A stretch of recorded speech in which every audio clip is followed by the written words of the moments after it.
अब बने रहे हमारे साथ सुरेश खन्ना जी इस वक्त हमारे साथ जुड़ गए हैं, वित्त मंत्री उत्तर प्रदेश। ठीक है, सुरेश खन्ना जी के पास चलेंगे। उससे पहले प्रेमचंद्र अग्रवाल जी जुड़ चुके हैं हमारे साथ, उत्तराखंड के फाइनेंस मिनिस्टर है।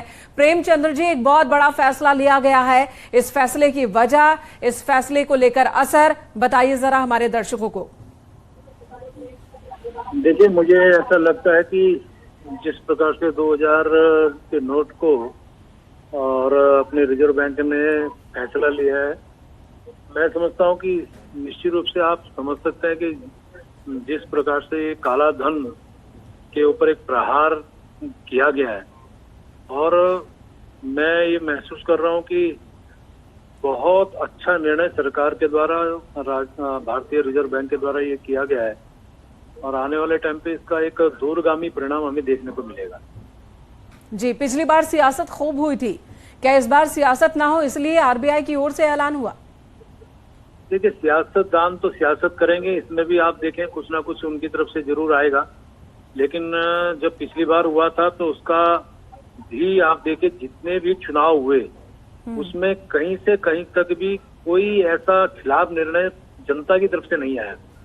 और आज भी यदि इसको 2000 के नोटों के बारी आई है तो आप देखिए 23 मई से लेके और 30 सितंबर तक का उनको टाइम दिया है कि आप उसको बदल भी सकते हैं। यानी कि किसी जनता, जो सामान्य जनता है, सामान्य जनता पे तो इसका कोई नुकसान नहीं है।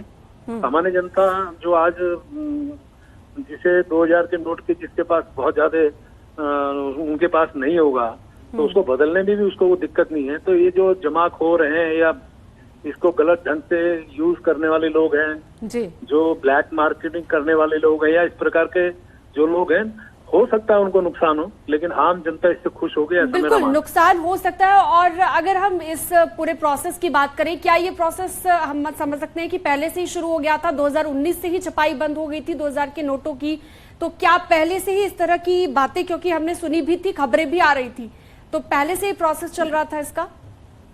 ये बात तो मैं नहीं कह सकता, इसके लिए मैं अधिकृत नहीं हूँ।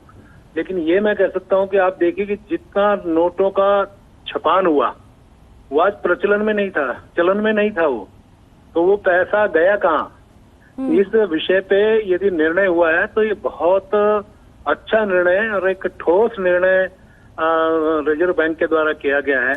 अब आप देखिए कि जितना नोट 2000 का छपा है आज प्रचलन, मतलब चलन में नहीं है, कहाँ गया वो पैसा? तो उस पैसे को ही रिकवर करने के लिए इतना बड़ा जो है दूरगामी परिणाम जिसका होगा उसके लिए लिया गया है। ठीक है, इसे इलेक्शन से जोड़कर भी देखा जाएगा, क्या चुनाव से पहले ये फैसला लिया गया?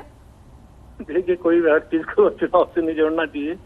एक देश हित में कोई फैसला लिया गया है, और मैंने जैसे कहा कि चाहे वो ब्लैक मार्केटिंग करने वाले लोग होंगे, जो एक देशद्रोही लोग होंगे, देश विरोधी लोग होंगे, उनके पास इस प्रकार की करेंसी हो सकती है, और यदि उस पर अटैक किया गया है तो इसको चुनाव से नहीं हम जोड़ सकते, क्योंकि चाहे इस प्रकार के लोग कोई भी हो, देश हित वाले लोग तो नहीं हो सकते। तो ये देश हित का निर्णय है। मैं सरकार का धन्यवाद कर रहा हूँ, माननीय मोदी जी का धन्यवाद कर रहा हूँ, वित्त मंत्री जी का धन्यवाद कर रहा हूँ, और रिजर्व बैंक को मैं बहुत शुभकामनाएं दे रहा हूँ, उन्होंने अच्छा निर्णय लिया। ठीक है प्रेमचंद जी, धन्यवाद हमारा न्यूज़ 18 पर हमारे साथ जुड़ने के लिए। धन्यवाद आपका बहुत बहुत।